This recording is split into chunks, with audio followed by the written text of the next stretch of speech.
Banyak sekali ilmu yang sudah kita dapatkan dari beliau. Harapan kita bersama, mari kita amalkan walaupun sedikit-sedikit, ya, walaupun sedikit. Yang penting begitu kita terima, kita coba amalkan. Itu namanya ilmu yang bermanfaat.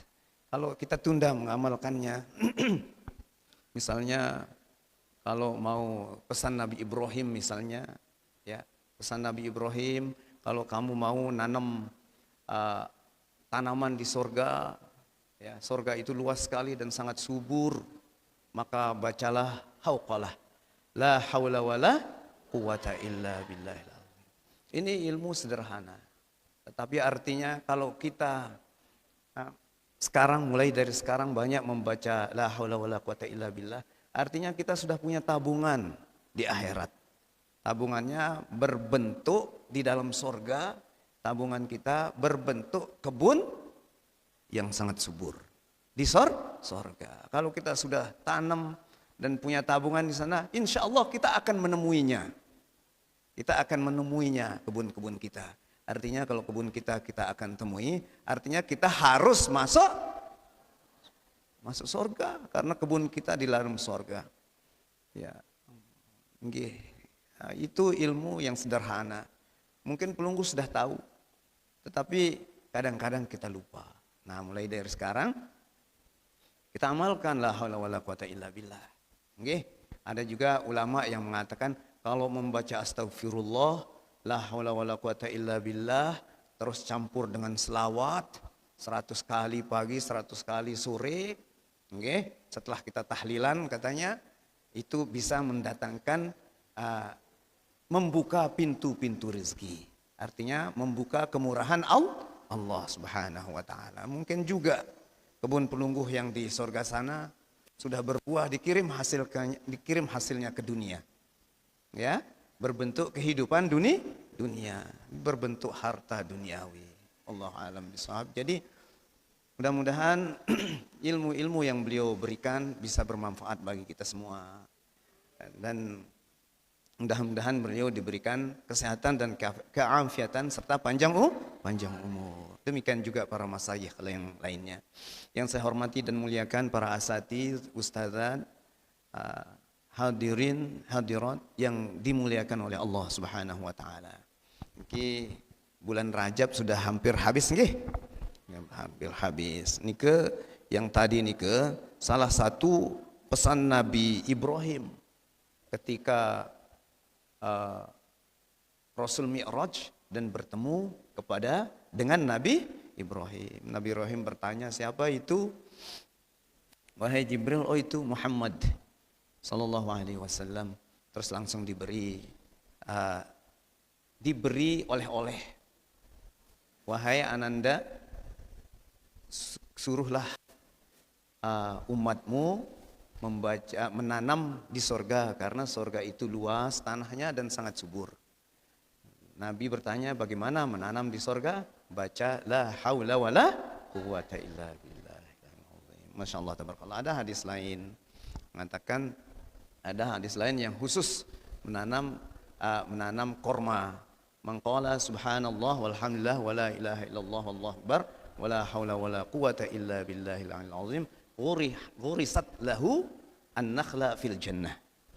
Jadi kalau membaca subhanallah walhamdulillah wala ilaha illallah wallahu akbar wala haula wala quwata illa billah, nanti akan ditanamkan pohon di sorga. Nah, ini oleh Nabi ketika Mi'raj itu.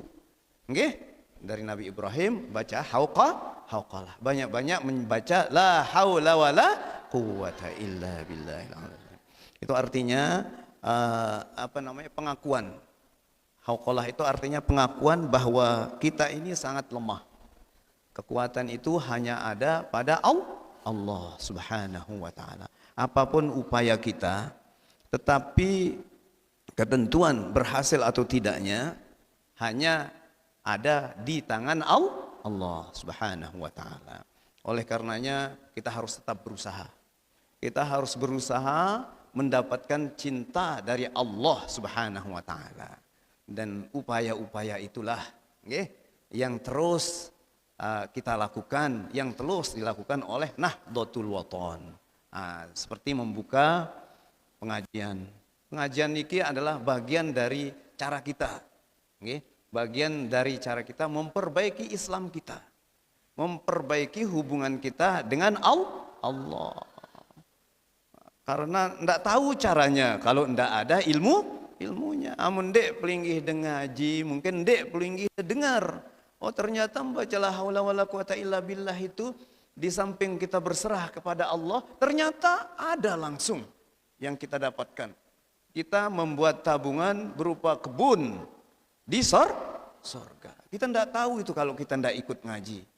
Nah, maka dari itulah kita tetap ikut ngaji. Alhamdulillah pelunggu berbahagia yang ikut ngaji dari karena hadir di majelis ta'lim nika tidak hanya hadir di majelis ta'lim tidak hanya mendapatkan ilmu pengetahuan, tetapi kita hadir di sini ini juga termasuk mewakili saudara-saudara kita yang tidak hadir. Nggih? Kenapa? Karena pada dasarnya mencari ilmu itu wajib, tapi namanya wajib kifayah. Namun pelungguh sudah melaksanakannya kanggo batur dan dek hadir.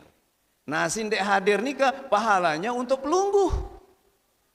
Karena pelungguh mewakilinya. Nah itu kehebatannya orang yang pergi mengaji. Terus apa yang didapat yang tidak mengaji? Ya tidak dapat ilmu. Tidak dapat pahala. Banyak sekali pahalanya orang yang datang mengaji niki. Insyaallah tabarakallah. Makanya sila kita perbaiki niat kita. Kita datang mengaji untuk memperbaiki Islam kita. Nggih? Untuk memperbaiki Islam kita. Karena memperbaiki Islam itu memang disuruh, diperintah oleh Nabi besar Muhammad sallallahu alaihi wasallam. Nggih, kan adik-adik mungkin sudah pada hafal hadisnya ya. Min apa namanya bunyinya? Min husni islamil mar'i, nah, di antaranya ya. Terus ada hadis yang mengatakan idza ahsana ahadukum islamahu, ya. Idza ahsana ahadukum islamahu fakullu hasanatin bi asyri amsalha fakullu hasanatin ya'maluha bi asyri amthaliha ila sab'i mi'ati dhifin. Jadi apabila kita berupaya memperbaiki Islam kita, maka setiap amal itu kita berupaya untuk memperbaikinya. Dan setiap amal yang kita lakukan itu dilipat gandakan pahalanya oleh Allah. Satu amal 10 sampai dengan 700 ila sab'i mi'ati dhifin katanya. Dan selanjutnya wa kullu sayyi'atin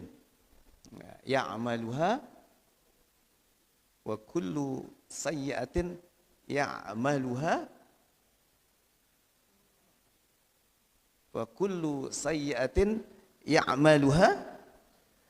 tuktabu lahu bimisliha. Jadi kalau perbuatan buruk dilakukan oleh orang yang ingin memperbaiki Islamnya, itu tetap hanya ditulis baginya satu kesalahan. Jadi begitu, kalau kita berupaya memperbaiki diri, memperbaiki Islam kita, maka dilipat gandakanlah pahala perbuatan baik kita. Dan perbuatan yang tidak baik yang kita lakukan, tuktabu, ditulis itu bimithli, sesuai dengan amal yang kita lakukan, hanya satu tulisannya. Itu. Nggih, maka dari itu mari kita terus berupaya memperbaiki diri. Memperbaiki diri artinya memperbaiki Islam kita. Nggih, memperbaiki Islam kita. Di antara cara memperbaiki Islam kita adalah itu seperti hadis yang baca tadi. Nggih, min husni islamil mar'i min husni islamil mar'i tarkuhu ma la ya'nihi. Jadi di antara cara memperbaiki keislaman kita adalah meninggalkan ya amal-amal atau perbuatan nikah, ada perbuatan hati, ada perbuatan lisan, ada perbuatan tubuh. Nggih, ada perbuatan tubuh. Perbuatan hati itu seperti ada riya, ada takabur, ada ujub, ada sombong, ada hasad, iri, dengki, itu termasuk perbuatan hati. Ada ikhlas, ada khusyuk, ada bahagia, ada tenang, melaksanakan ibadah dan sebagainya. Itu namanya perbuatan hati. Nah, hati juga bisa dia berbuat yang tidak bermanfaat. Nah, di hadis tadi disebutkan bahwa di antara atau setengah dari kesempurnaan iman seseorang itu, di antara yang bisa memperbaiki keislaman seseorang adalah meninggalkan sesuatu yang tidak bermanfaat. Ya, itu tidak bermanfaat itu lebih banyak daripada yang bermanfaat. Dan manusia ini, manusia secara keseluruhan itu diciptakan oleh Allah Subhanahu wa taala mempunyai sebuah kebiasaan lebih suka melakukan sesuatu yang menyenangkan dibanding melakukan sesuatu yang bermanfaat. Nah, dengar ya? Jadi adik-adik, manusia ini kebiasaannya lebih suka melakukan sesuatu yang menyenangkan dibandingkan dengan melakukan sesuatu yang bermanfaat baginya. Nah, ini harus kita hindari kalau mau menyempurnakan atau memperbaiki Islam kita. Ini dia pada intinya mari kita perbaiki sedikit demi sedikit keislaman kita dengan melakukan hal yang lebih bermanfaat daripada kita ngobrol nanti takutnya kita bergibah. Lebih baik baca salawat, apalagi hari Jumat, okay? Apalagi pada bulan-bulan suci seperti bulan Rajab niki, Masya Allah tabarakallah, baca salawat niki sangat dianjurkan. Baca salawat sangat dianjurkan. Salawat misalnya salawat Ibrahimi, Allahumma salli ala Sayyidina Muhammad wa ala ali Sayyidina Muhammad kama sallaita ala Sayyidina Ibrahim wa ala kama sallaita ala Sayyidina Ibrahim wa ala ali Ibrahim wa barik ala Sayyidina Muhammad wa ala ali Sayyidina Muhammad kama barakta ala Sayyidina Ibrahim wa ala ali Sayyidina Ibrahim fil alamin innaka Hamidum Majid. Ini namanya salawat Ibrahimi, salawat yang paling disukai oleh Nabi. Tapi bagaimana selawat-selawat lain? Banyak selawat lain. Yang pendek-pendek, Allahumma sholli ala Muhammad wa ala ali Muhammad. Allahumma sholli wa sallim ala Muhammad. Nah, pendek kan? Allahumma sholli wa sallim wa barik ala Sayyidina Muhammad. Panjangin lagi, wa ala alihi wa sahbihi ajma'in. Banyak sekali jenis selawat, sila. Nggih, itu namanya berupaya membuat sesuatu yang lebih bermanfaat. Tinduk bermanfaat enggak? Bermanfaat ya, tapi jauh lebih bermanfaat amun tak datang ngaji. Baik lek pengajian tok tertinduk. Artinya kalau pelungguh mesare lek pengajiannya ketindukan saking ngantuk pelungguh, itu artinya pelungguh mesare lek taman surga daripada mesare lek balik. Nggih, gitu. Mari kita berupaya untuk melaksanakan sesuatu yang lebih bermanfaat ketimbang yang menyenangkan. Nah, besok pagi kita bersama-sama mengaji tentang Isra Mi'raj, mengkaji. Nanti pembicaranya akan berbicara tentang Isra Mi'raj. Harus kita simak karena kita ini pelupa. Bilang tahun terdengar cerita Isra Mi'raj. Lagu tegehna sebulan lewat Isra Mi'raj, masuk bulan Sya'ban, wah lupa itu. Nggih? Wah lupa itu. Bagaimana cara Rasulullah SAW menerima sholat begitu masuk bulan Sya'ban, kisah-kisahnya sudah kita lupakan. Pengajian semuanya la haula wala quwata illa billah itu akan ditanamkan pepohonan di sorga, lupa itu wah lupa itu membaca haula wala quwata illa billah. Lain niat membaca la haula wala quwata illa billah. Nah, gitu dia. Oleh karena itu, mari kita rajin mengaji untuk mengingat kembali pelajaran-pelajaran nikah di samping mendapatkan ilmu yang baru. Kenapa ilmu baru? Yang namanya ilmu niki, terutama ilmu agama niki yang berasal dari Al-Quran dan hadis, itu tidak akan habis andai kata umur kita 1000 tahun. Tidak akan habis kita baca. Tidak akan habis kita pelajari. Padahal kita rajin ngaji, rajin belajar, rajin baca, rajin semuanya.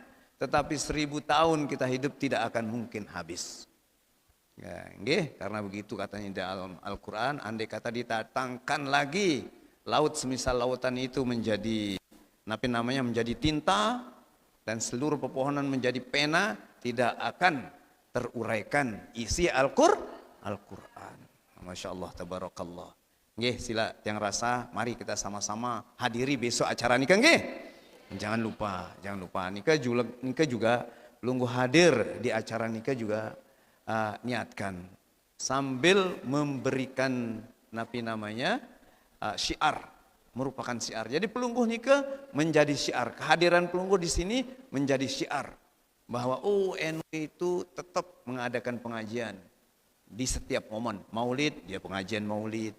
Luwe si hadir, milu si lain hadir. Kenapa? Karena pengajiannya diulang pengajian-pengajian yang sudah mungkin kita lupakan setahun yang lalu.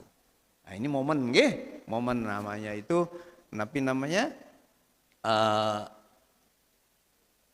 tolak, itu namanya pijakan kita. Kita mulai bertolak dari sana kembali, nah, kita kembali mempelajarinya. Ya mudah-mudahan saja Tuan Guru kita yang diharapkan bisa hadir besok, amin. Yang harap pelungguh senamian hadir, adik-adik juga hadir ya. Ya, alhamdulillah syukur. Nih adik-adik sebelah sini hadir ya. Nah, jangan sampai hadir berbicara, ya. Jangan kalau hadir jangan ngeraos, jangan ngeraos. Terus gini, dosan dengan ngajak dengan ngeraos. Ya ngeraos wah mau ya dosa. Kenapa? Karena tidak memperhatikan guru, mengabaikan ilmu, tidak menghormati ilmu namanya. Amun ngeraos. Terus lawannya dengan ngeraos, baturna asik denger lawannya ngeraos, hilang konsentrasi baturnya.